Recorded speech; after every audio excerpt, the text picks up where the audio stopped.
just after finishing my MFA in Glasgow, I began working on these videos that were these kind of short stories in which I would transform myself into multiple characters using makeup and prosthetics and wigs. And these first images are from a video from that time called Baby Marlena from 2006, which is this story about a woman who claims that her daughter is a mermaid and has magical healing abilities. So she takes her around to different hotels and charges people money to come in and experience these healing powers. So I filmed this partly in the apartment that I was living in during this residency in Toronto, but then also rented a travel lodge for one night. So I'm just going to show a couple of those images. I was hoping to show a clip from it too, but I just don't have a very good file of it. So they're not stills, but they're these kind of strange production photos I was doing at the time that were kind of served a practical sense of helping me just kind of see how effective the makeup was. And I uncovered them recently, I think, when I was just going through an old hard drive. And it was just really strange seeing them again because there's something about them that kind of, they were done at a time, I guess, that was just before everybody had phones where they could take pictures of themselves. But then there is something about them that sort of looks like a selfie, but then I think I was also trying to make it look like there was someone else in the room. And so these ones are from a video called Commercials, which was from 2007, which was just a series of these really absurd commercials offering different products.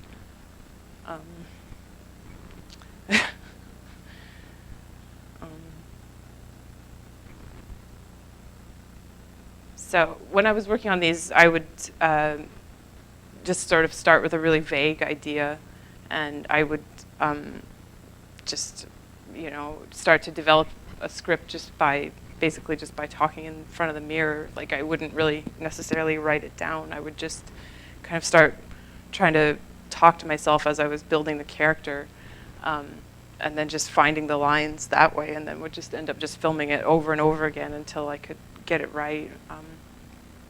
And this is from a video called Imaginary Girlfriend, where this boy is kind of plagued by this imaginary girlfriend who's really horrible to him and terrorizes him, and who strangely looks just like his mom. So I'm going to show a clip now, which is from a video called The Male Epidemic, which was from, I think, 2009 or 10.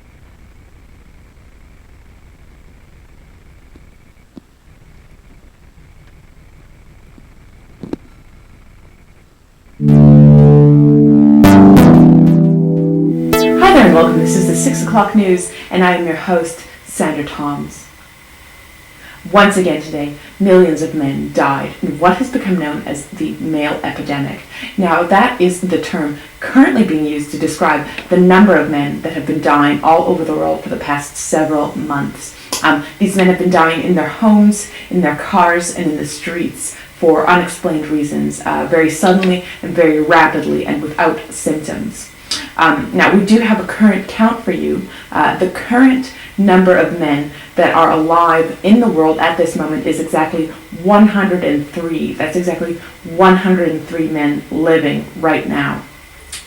Now, we do suspect that there may be more men out there, but they are afraid to make themselves known, not just for their health and for their safety, but also for fear of what women may do to them. Now, there have already been a number of reported incidents of women raping the living men. They have been going out and finding them and raping them in order to fertilize themselves to maintain the population. Now, we are going to be bringing you more coverage on that story in a moment, but first of all, I'd like to introduce our expert scientist, Dr. Jan Davids. Hi, Jan, how are you? Yes, I'm fine, thank you.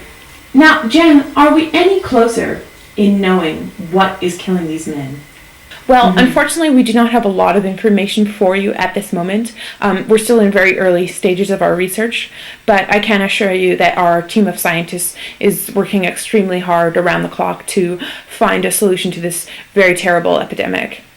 So, have we figured out why it's specifically men dying and not women? Why is it that women seem to be immune to this disease? Well, what I can tell you is that we seem to have located the source of the problem. Now, the problem seems to be beginning somewhere in the male sex organ. Now, if we have a look at this model of the male penis that I have here, this is very useful in showing you exactly where the problem is beginning. Now, the problem is a kind of malfunction that is starting at the tip of the penis and traveling up through the shaft, traveling up through the rest of the body, eventually hitting the brain in a series of very rapid and very hard shock waves, causing the very sudden death. Yes.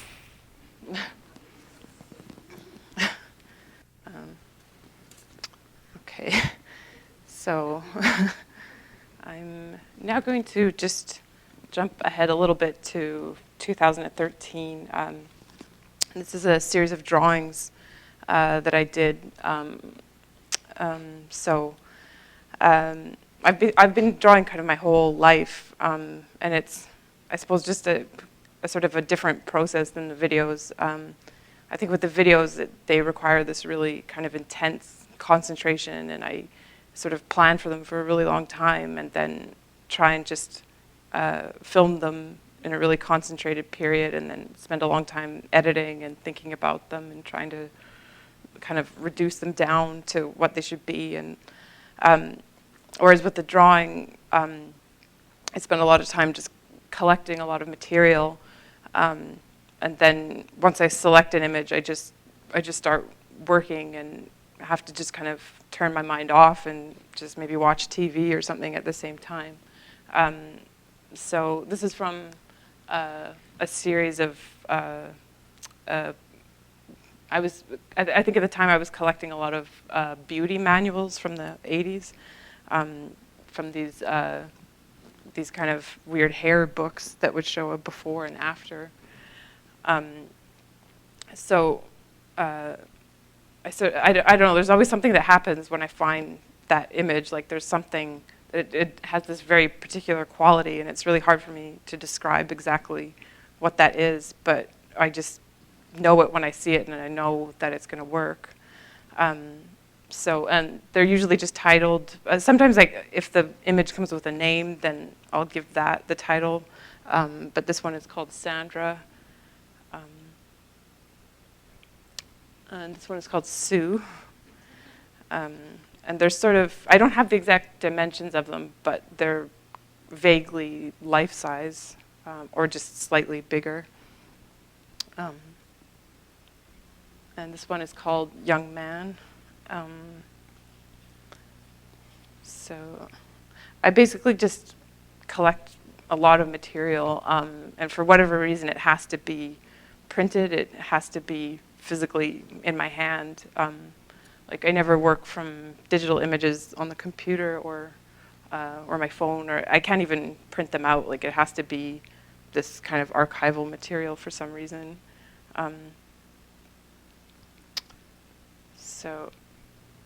This is called Sisters. So this series of drawings were based on a bunch of photography books that I'd found.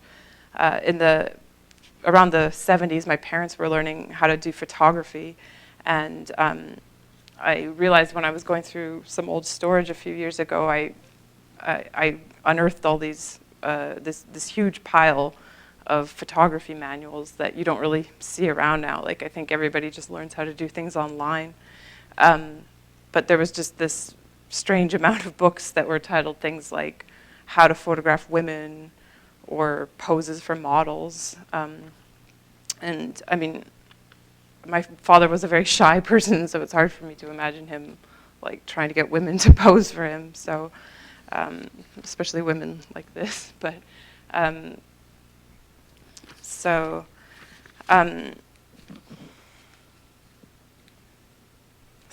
knew that I couldn't keep all of the books, like there was so many of them. So I just kind of spent a day just going through them and trying to pick out which ones were my favorite images, and then just ripping them out of the book, and still ended up with this huge pile of images that I carried back with me.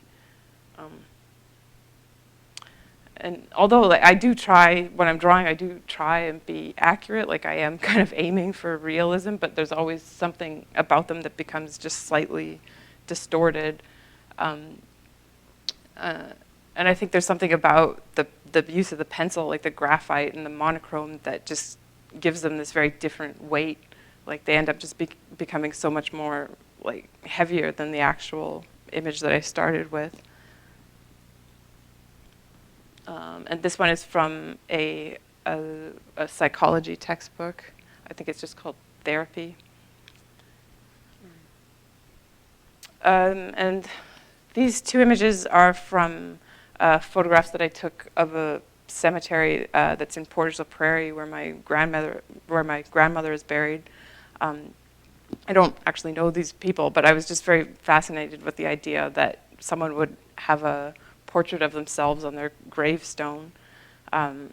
So I think at this time I was started to become interested in the idea of autobiography, but not necessarily my own autobiography. So thinking about images that had a connection to me, so for example, even though I don't know these people, they do have some connection to me in that they're in this same graveyard as my grandmother, but they're still anonymous to me. Yeah. Yeah, I think there's some 9B in there. They usually start out very light, like very faint, like start with, I don't know, 3H or something, and then they just kind of like get heavier and heavier as I go along. And then I usually get one arm that gets bigger from doing too much shading in.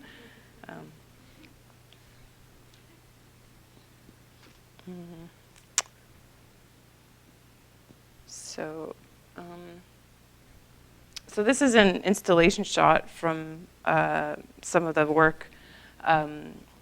It's from an exhibition that I had at Glasgow International, which was in 2014. And this is a show that I did with the Icelandic artist Sigga Björg Sigurdardóttir, which took place in a domestic flat in Glasgow. And the project was called Sniffer, which involved this fictional narrative that we created around a character named Sniffer, who was very loosely based on Oliver Twist. And we also made this short publication with it that had a series of short stories around this very melancholy character that was always stayed inside, but would sometimes go out and kind of roam the streets and go to parks and different malls. So on the ground there is this series of ceramic wigs that I was working on, and also in the fireplace. We really wanted to have the fireplace on, but it I think it wasn't possible because I think it was a fire hazard somehow. But this flat was just so amazing. It belonged to a friend of mine, and it had, I think it's just never been, it's an old tenement flat that's just never been done up, and so it still has all these old Victorian features in it in the same layout. So these are these ceramic wigs that I was working on at the time. So at this time I started using ceramics for the first time. It was a material that I used to use a lot when I was younger, but really wanted to bring it back into my work, but wasn't really sure how. I kind of kept trying to do, I guess, figurative sculpture, but just felt like it was too much, looked too much like my drawings, and I just didn't really see the point in doing that. So at this time I kind of discovered this garbage bag of wigs that I had that I sort of forgot that I was keeping. And then it was all these wigs that I'd accumulated over the years for doing these videos. So it was just kind of a very like random thought to have clay wigs. And so, but I think what I liked about them was that they were still figurative, but they were deflated and just cast aside and useless. And that they weren't self-portraits, but that at the same time they were my wigs that I'd created or that I'd collected for these characters. And it's like every time I saw one wig, I would remember that character that was associated with it.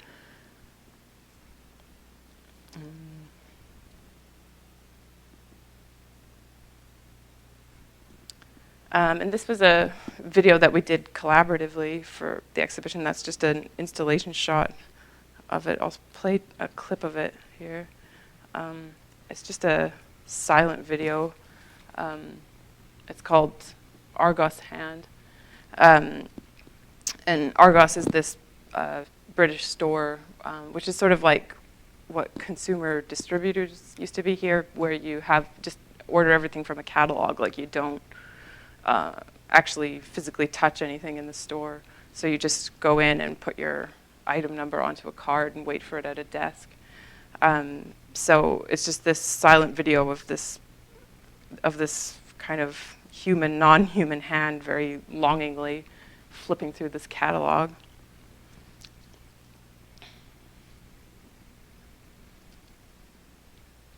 And so then we had just other videos installed throughout the flat that were these sort of surveillance videos, I think just sort of trying to imagine a point of view for this character. So we just kind of filmed different kind of just candid kind of surveillance videos that we shot through in different parks and different malls. And these were these ceramic balloons that I was making at the time. And I should say too that I don't cast anything. I always render it by hand. So it's a very similar process to making the drawings, where I kind of use the tools in a very similar way to the pencils. And again, like they take on this very different weight than the original objects. And this is an image of those balloons installed in the exhibition on this black table, and up above are Siga's drawings. And we just installed work all throughout the house. Like the flat was just so amazing. So we even had work in the bathroom. So that's a ceramic glove hanging on a nail. And then this is a limited edition that I did for a show that I had at ASC Gallery in London, 2015. Which is just called Clay Paper Bag. So I think still sort of trying to think about figurative sculpture, but how to do that in an abstracted way. So like, even though it's just basically a square with two holes cut in it, for some reason you still read it as a face. And this is just an installation shot of the work in the space. The exhibition was called Biography Channel. This is just called Clay Face, which was based on, I think, something I found in a Reader's Digest video about how first aid. Like, I think it was something you put on for burn victims. Like, you put this wet cloth over someone's face. Anyways. And these are banana skins on pieces of memory foam. Well, clay banana skins on memory foam.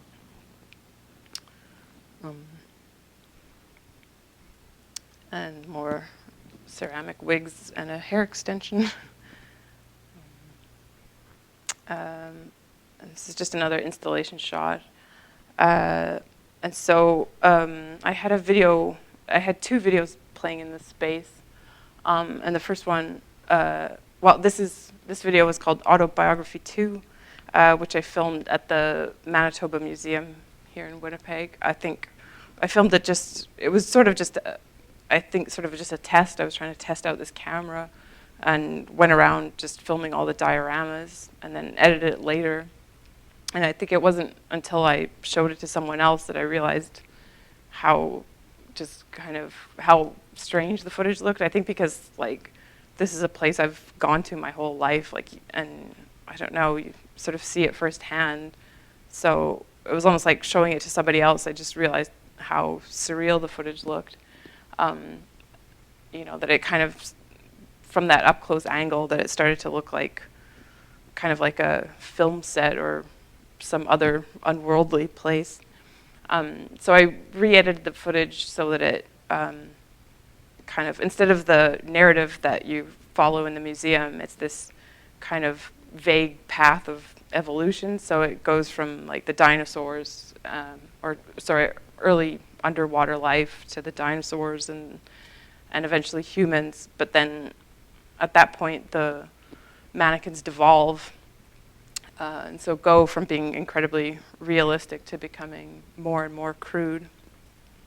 And it's called Autobiography 2. I mean, it's shown alongside a video called Autobiography 1, but so I think even though this isn't directly about my life, it's this place that I have a connection to, and I've just been there so many times. And then I even worked there for one summer as a diorama artist assistant. And then,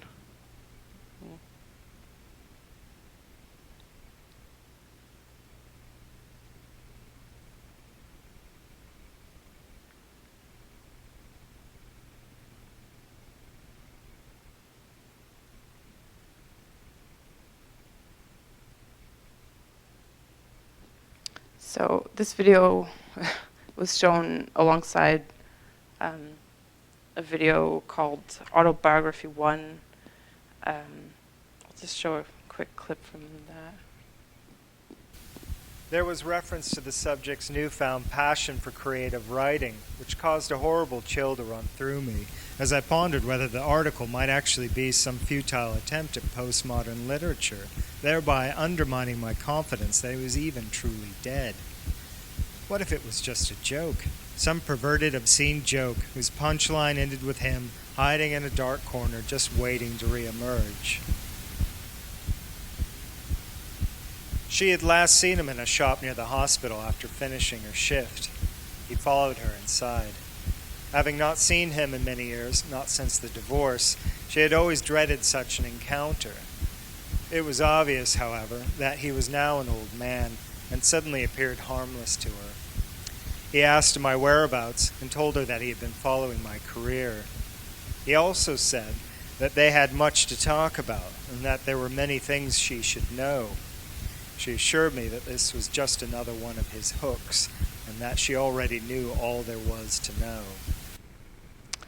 So that video is about this narrative about a person who may or may not have written their own obituary during a writing class that they're taking.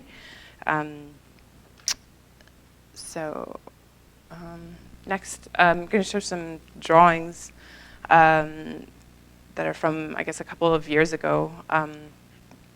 So this is a series that I was working on that is based on this British magazine called Health and Efficiency.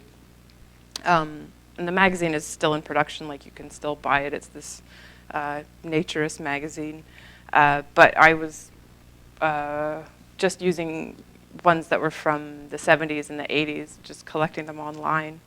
I think because, I think all the images predated any kind of digital photography, so they just, I don't know, the photographs just have such a different quality to the way we take photographs now. So like if you see the magazine, any recent copies of it, it just doesn't have as many photos of it, and they're always much smaller and very bad quality.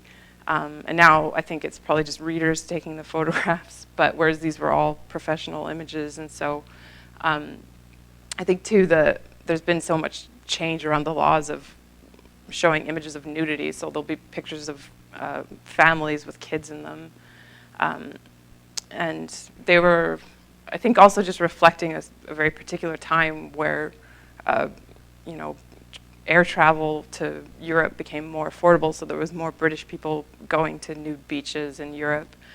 But I think what really interested me about them was just the way these people were so obviously kind of eccentric or kind of trying to promote this very utopian vision of the future where everybody could just be free of clothes. But then at the same time, just trying to also kind of maintain this idea that they're just very normal and that we just do very everyday things, like very healthy things like bowling and shopping, and we're just, having dinner with our families. So this one is called bowling. And this one is called lineup. And I think just by I guess they're a lot, their kind of weight is more light than the previous ones. But I think that just using that kind of line drawing kind of emphasizes the awkwardness of their figures. And I mean, a lot of them too aren't, I don't know, they're just not the kind of bodies you see now, I guess. This one's called Shopping for Shoes. And this is called Swimming. I'm going to show some images. This is from the vegetable store, which was a project that I did with my partner, Garnet McCullough, who is a potter in Glasgow. And this is the project that we did for the last Glasgow International in 2016. So obviously we created this fake fruit and vegetable store that had all the items were made of ceramics. And it's in the front space of the ceramic studio where we work. So normally that space sells functional pottery ware, so like mugs and bowls and jugs and things like that. And so very often it's like the kind of people that come in to buy gifts for friends or family. So I think I was really interested in the idea that it would still maintain some elements of a pottery shop or like of a ceramic studio. So say for where is it? So yeah, you can see like on the window it still says ceramics, and then this is just a closer shot, and yeah, it still says fireworks studio, and then in the back you can still see through to where people are working. And so for me, it was sort of like this really stupid joke about local produce, that it was all made right there. And then we just it was like the most stress-free install to just bring it right into the other room after it's made. So we kind of spent about like 6 months making all this stuff. So some of it was made by me, the stuff that looks like it's past its prime, usually. And then there's ones that are, say, more, I guess, more round shapes, garnet through them. And then there's ones that we also made together, so he would throw them, and then I would alter them and carve into them. So we spent about 6 months making all this stuff. But sometimes there was this thing where people would come in, and I don't know if they just weren't, it was sort of hard to tell if people were there for the festival or not, because sometimes people would come in and it was like they just thought, I don't know if they just didn't know it was ceramics, or like they would just say things like, oh, is that it? Or this is all it is. And you're like, what do you mean? We made so much stuff. We've spent like a lifetime making all these things. What more do you want? So I don't know. It was hard to tell what it was they thought. So then at the end of it, we just realized like we couldn't keep all this stuff. We already have quite a lot of ceramics in our house, so we just had a big sale and sold everything. But then that was the other thing, was some people were annoyed that they couldn't just come in and buy something during the exhibition. And we were like, well, we have to have the exhibition on for the festival. Like, you can't take the objects away yet. And they would be like, oh, it's not a real store.